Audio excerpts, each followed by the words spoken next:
कहानी की शुरुआत जंगल के बीचों बीच एक ऐसी रहस्यमयी जगह से हुई जहां पर पहुंचना ही खतरे से खाली नहीं था। लेकिन फ्रैंक और लिली किसी तरह अपनी जान की परवाह किए बिना इस जगह तक पहुंच गए, क्योंकि यहीं पर वो अनमोल खजाना छुपा हुआ था जिसे अगर कोई प्राप्त कर ले तो वो इस दुनिया का सबसे ताकतवर इंसान बन सकता है। पानी में डुबकी लगाकर फ्रैंक उस खजाने तक पहुंचने का दरवाजा ढूंढ लेता है, लेकिन तंग रास्ता होने की वजह से वो अंदर नहीं घुस पाता। इसलिए मदद के तौर पर वो लिली को अंदर जाने के लिए कहता है। हालांकि लिली को तैरना नहीं आता था, लेकिन कोई और रास्ता न होने की वजह से लिली को पानी में कूदना ही पड़ता है। अपनी पूरी ताकत लगाकर लिली किसी तरह उस दरवाजे को खोलने में कामयाब रहती है। दरवाजे के खुलते ही नदी का सारा पानी नीचे जाने लगता है और एक रहस्यमयी शहर जो कि कुछ समय पहले पानी के नीचे था अब जमीन पर दिखाई देने लगा। लेकिन अगले ही पल उनका सामना जर्मनी के प्रिंस जोआकिम से हो गया। प्रिंस भी उस खजाने को हासिल करना चाहता था, इसीलिए उसने छिपकर इनकी बोट का पीछा किया, क्योंकि खजाने की एक पंखुड़ी से हर बीमारी का इलाज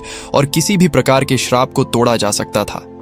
दरअसल आज से कई सौ साल पहले 1556 में डॉन अग्विरे नाम के एक शासक ने इस खजाने को ढूंढने की हर संभव कोशिश की, पर जब उसे पता चला कि खजाने तक पहुंचने का रास्ता एक नायाब पत्थर के अंदर छुपा है जो कि एक कबीले के सरदार के पास था, तब डॉन ने उसे मारकर पत्थर को छीनने की कोशिश की। लेकिन जंगल चुप नहीं बैठा और उसने डॉन के साथ साथ उसके साथियों को भी अपनी चपेट में ले लिया। कहा जाता है कि डॉन और उसके साथी आज तक उस जंगल में भटक रहे हैं। वहीं अब कहानी 400 साल आगे आती है, जहां हर कोई इस दास्तान को बस एक मनगढ़ंत कहानी मान रहा था। वहीं लिली को पूरा भरोसा था कि ये कोई मनगढ़ंत दास्तान नहीं बल्कि एक सच्ची घटना पर आधारित है। इसलिए लिली लंदन की सभा में घुसकर प्रिंस की नाक के नीचे से उस कीमती पत्थर को चुराकर भाग जाती है। प्रिंस बहुत गुस्सा होता है, लेकिन अब लिली उसकी पहुंच से बहुत दूर निकल चुकी थी। लिली बिना देर करे अगले दिन ही अमेज़न के जंगल में उस खजाने को ढूंढने के लिए निकल पड़ती है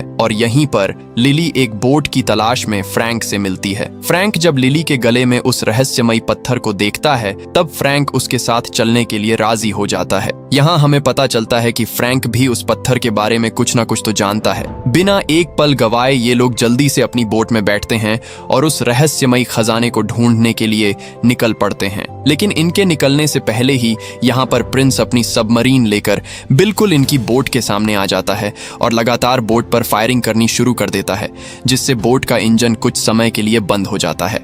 फ्रैंक मैकग्रेगर को बोट संभालने के लिए कहकर खुद नीचे उतर जाता है और एक रस्सी की मदद से बोट को तेजी से घुमाकर दूसरी तरफ कर देता है, अपनी सीमा से दूर जाते देख। प्रिंस उन पर टारपीडो छोड़ देता है। फ्रैंक समझ जाता है कि बोट टारपीडो से तेज नहीं भाग सकती, इसलिए वो बोट को एक घर के ऊपर चढ़ा देता है, जिससे टारपीडो नीचे से होकर सामने जा टकराता है। फ्रैंक और उसके साथी सही सलामत यहाँ से निकल जाते हैं, जबकि प्रिंस की सबमरीन बुरी तरह किनारे से टकरा जाती है।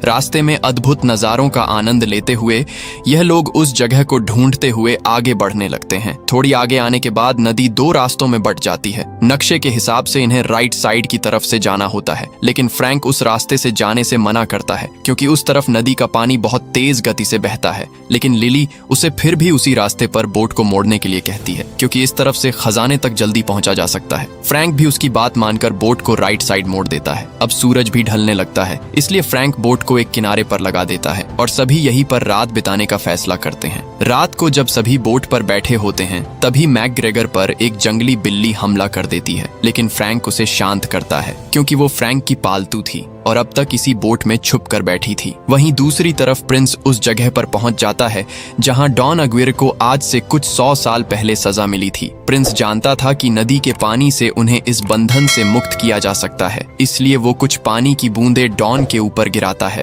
पानी की बूंदें लगते ही पत्थर को चीरकर उसमें से सांप बाहर आने लगते हैं। प्रिंस उनसे बात करता है और कहता है कि वो उन्हें नदी का पानी देगा, बदले में उन्हें उसे जादुई पत्थर लाकर देना होगा जो कि लिली के पास है। अब उस पत्थर की मदद से ही डॉन और उसके साथी इस श्राप से मुक्त हो सकते थे, इसलिए वो प्रिंस की बात मान लेता है और अगले ही पल प्रिंस नदी में एक बड़ा धमाका करके नदी का पानी उन तक पहुंचा देता है। पानी मिलते ही सभी एक एक करके पत्थर की मूर्ति से वापस इंसान बनने लगते हैं। वहीं अगले दिन फ्रैंक और मैकग्रेगर किनारे पर बैठे एक दूसरे से बातें कर रहे होते हैं। तभी लिली बोट के अंदर फ्रैंक के पर्सनल कमरे को तलाशने लगती है और उसे वहां कुछ चौंका देने वाली चीजें मिलती हैं। तभी यहाँ पर फ्रैंक आ जाता है। फ्रैंक लिली पर बहुत गुस्सा होता है क्योंकि लिली ने उसका कीमती सामान देख लिया था। दरअसल फ्रैंक भी पिछले कई सालों से उस खजाने को ढूंढने की कोशिश कर रहा था, लेकिन थक हार कर उसने उम्मीद छोड़ दी। लेकिन लिली उसे वो पत्थर दिखाती है जिसकी मदद से उस खजाने को ढूंढा जा सकता था। वही मैकग्रेगर जब बाहर खड़ा होता है तभी उसके पीछे से कोई बेहोशी वाला तीर मारता है जिससे वो वहीं पर बेहोश हो जाता है। लिली और फ्रैंक उसे बचाने के लिए आते हैं, लेकिन आदिवासी उन्हें भी बेहोश कर देते हैं। आदिवासी उन्हें अपने साथ कबीले में ले जाते हैं। यहाँ आदिवासियों का सरदार लिली से वो जादुई पत्थर मांगता है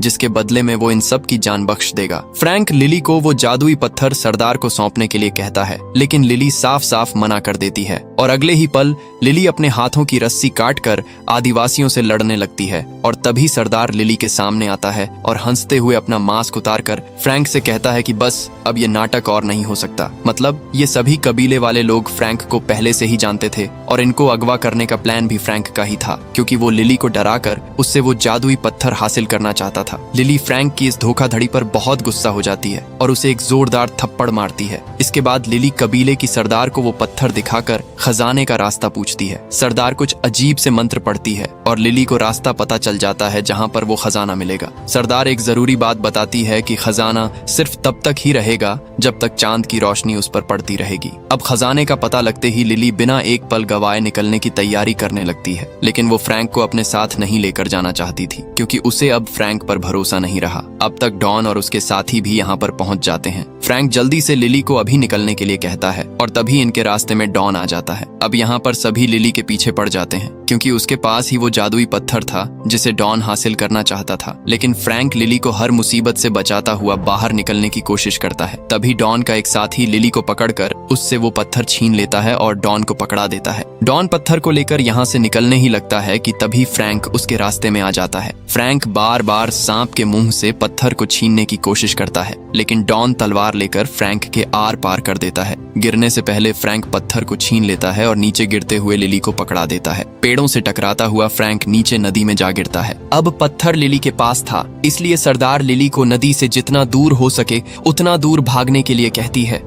लेकिन डॉन और उसके साथी लिली का पीछा नहीं छोड़ते और जैसे ही डॉन लिली से वो पत्थर लेने वाला होता है तभी नदी उन्हें अपनी तरफ खींच लेती है। यहाँ हमें पता चलता है कि श्राप की वजह से डॉन या उसके साथी नदी से दूर नहीं जा सकते, क्योंकि नदी ही उनके लिए जीवित रहने का एकमात्र जरिया है। इसलिए डॉन प्रिंस को लिली की लोकेशन बताने के लिए कहता है, समझ गए ना, युवराज को खबर दो, क्योंकि जमीन पर प्रिंस ही अकेला ऐसा बंदा है जो लिली तक पहुंच सकता है। वहीं अब सुबह भी हो जाती है और लिली अपने साथियों को ढूंढती हुई आगे बढ़ रही होती है। तभी उसे रास्ते में फ्रैंक मिलता है, लेकिन हैरानी की बात ये थी कि तलवार दिल के आर पार होने के बावजूद भी फ्रैंक अभी तक जिंदा था। अब यहाँ पर फ्रैंक सबको अपनी असली सच्चाई बताता है। फ्रैंक बताता है कि वो और डॉन दोनों सौतेले भाई थे। एक दिन डॉन की बेटी की तबीयत अचानक से बहुत खराब हो गई। उसका इलाज सिर्फ चंद्र वृक्ष की पंखुड़ी यानी उसी खजाने से ही किया जा सकता था। इसलिए डॉन फ्रैंक और अपने साथियों के साथ उस पेड़ को खोजने के लिए निकल पड़ा, लेकिन लाख कोशिश के बावजूद भी उन्हें वो पेड़ नहीं मिला और सभी एक एक करके जंगल का शिकार होने लगे। लेकिन तभी उनकी जान उन्हीं कबीले वालों ने बचाई। उनके पास ही वो जादुई पत्थर था। अब डॉन बहुत खुश था क्योंकि उसकी बेटी की जान बच सकती थी। उसने कबीले के सरदार से वो जादुई पत्थर मांगा जो कि उन्हें उस पेड़ तक पहुंचा सकता था, लेकिन सरदार ने उन्हें पत्थर देने से मना कर दिया। गुस्से में आकर डॉन ने कत्लेआम मचा दिया, लेकिन फ्रैंक ने डॉन का साथ देने की बजाय कबीले वालों की रक्षा की। इसलिए डॉन ने फ्रैंक को भी मारने की कोशिश की। कबीले के सरदार ने अपने आखिरी पलों में भी जादुई पत्थर की रक्षा की और डॉन के साथ साथ उसके सभी साथियों को श्राप दिया कि वो इस कायनात के अंत तक कभी भी नदी को छोड़कर नहीं जा सकते। अगर जाने की कोशिश की तो जंगल उन्हें अपनी चपेट में ले लेगा। इसी बीच डॉन फ्रैंक की गद्दारी की वजह से उससे बदला लेना चाहता था, इसलिए वो फ्रैंक को बार बार मार देता। इसी से तंग आकर फ्रैंक ने उन्हें एक गहरे गड्ढे में फंसा दिया। अब नदी का पानी न होने की वजह से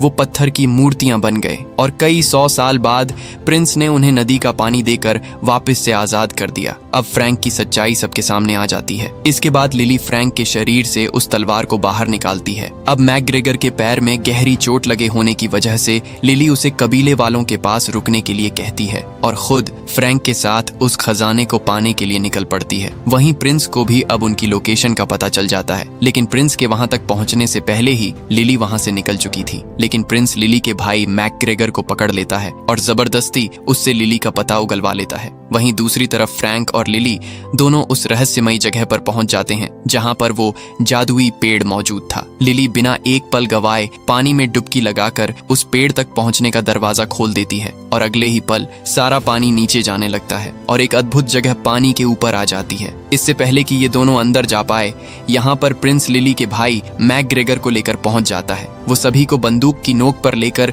लिली से जादुई पत्थर ले लेता है। इसके बाद प्रिंस फ्रैंक को बोट को अंदर ले जाने के लिए कहता है। अंदर पहुंचते ही वो जादुई पेड़ बिल्कुल इनके सामने था, लेकिन अभी ये पूरी तरह बेजान है। जब चांद बिल्कुल इसके ऊपर होगा तभी उस जादुई पत्थर की मदद से इस पेड़ को वापस जिंदा किया जा सकता है। कुछ ही देर में चांद अपनी जगह पर आने वाला था, इसलिए प्रिंस फ्रैंक और लिली दोनों को जल्दी से पेड़ को जिंदा करने के लिए कहता है। बदले में वो उन्हें भी एक पंखुड़ी देने का वादा करता है। अब चांद भी बिल्कुल ऊपर आ जाता है। फ्रैंक और लिली किसी तरह पहेली को सुलझा लेते हैं और जैसे ही पत्थर अपनी सही जगह पर लगता है, पूरा पेड़ दोबारा से जिंदा होने लगता है और चांद की रोशनी पड़ते ही उस पर जादुई पंखुड़ियां उगनी शुरू हो जाती हैं। अब फ्रैंक और लिली यहाँ पर अपनी चाल चलते हैं। लिली सिपाही की गन लेकर फ्रैंक को गोली मारती है। फ्रैंक तो श्रापित था, इसीलिए वो मर नहीं सकता था, लेकिन फ्रैंक जानबूझकर मरने का नाटक करता है और नीचे नदी में गिर जाता है। इसलिए वादे के मुताबिक अब वो एक पंखुड़ी प्रिंस को लिली को देनी पड़ेगी। वही फ्रैंक बोट के ऊपर चढ़कर एक एक करके सभी सैनिकों को मार गिराता है। लिली भी प्रिंस को चकमा देकर अकेली पेड़ के ऊपर चढ़ जाती है। अब चांद के धीरे धीरे ढलने से पेड़ की पंखुड़ियां गायब होने लगती हैं, लेकिन लिली किसी तरह एक पंखुड़ी को हासिल कर लेती है और अगले ही पल पेड़ की टहनी टूटने की वजह से लिली से वो पंखुड़ी छूट जाती है। लेकिन फ्रैंक अपनी जान की परवाह किए बिना पंखुड़ी को नीचे गिरने से बचा लेता है। अभी खतरा टलता नहीं कि यहाँ पर डॉन अपने साथियों के साथ पहुंच जाता है। सबसे पहले डॉन प्रिंस को मारता है क्योंकि उसने वादा तोड़कर अकेले ही पंखुड़ी को पाना चाहा। इसके बाद डॉन लिली को पकड़ने के लिए भागता है, लेकिन तभी फ्रैंक उसे पंखुड़ी दिखाता है। अब उन्हें इस श्राप से मुक्ति लेने का सिर्फ एक ही जरिया दिखाई दे रहा था, वो जादुई पंखुड़ी। इसलिए बिना वक्त गवाए डॉन बोट की तरफ भागता है और जब वो थैली को खोलकर देखता है तो उसके अंदर पंखुड़ी नहीं होती, क्योंकि फ्रैंक ने पहले ही पंखुड़ी मैकग्रेगर को पकड़ा दी थी और अब फ्रैंक सभी को साथ लेकर सामने वाली दीवार से टकराने वाला था। दीवार से टकराते ही एक भयानक विस्फोट होता है, जिससे नदी का सारा पानी वापस बाहर की तरफ जाने लगता है। अब नदी से दूर होने की वजह से जंगल इन्हें अपनी चपेट में लेने लगता है और सभी एक एक करके पत्थर की मूर्तियां बन जाते हैं। फ्रैंक भी श्रापित था, इसलिए वो भी मूर्ति बन जाता है। अब लिली फ्रैंक के पास आती है। हालांकि उसके पास वो जादुई पंखुड़ी थी, लेकिन उसे अभी पंखुड़ी का इस्तेमाल करना नहीं आता था। लिली एक आखिरी उम्मीद के साथ पंखुड़ी को फ्रैंक के मुंह के अंदर रख देती है, लेकिन पंखुड़ी हवा में कहीं गायब हो जाती है। अब इनकी आखिरी उम्मीद भी खत्म हो जाती है और ये मायूस होकर यहाँ से जाने लगते हैं। लेकिन तभी पीछे से कुछ टूटने की आवाज आती है। वापस जाकर देखने पर पता चलता है कि पंखुड़ी ने अपना असर दिखा दिया और फ्रैंक अब श्राप से मुक्त हो चुका है। सभी एक दूसरे के गले मिलते हैं और यहीं पर ये कहानी खत्म होती है दोस्तों। अगर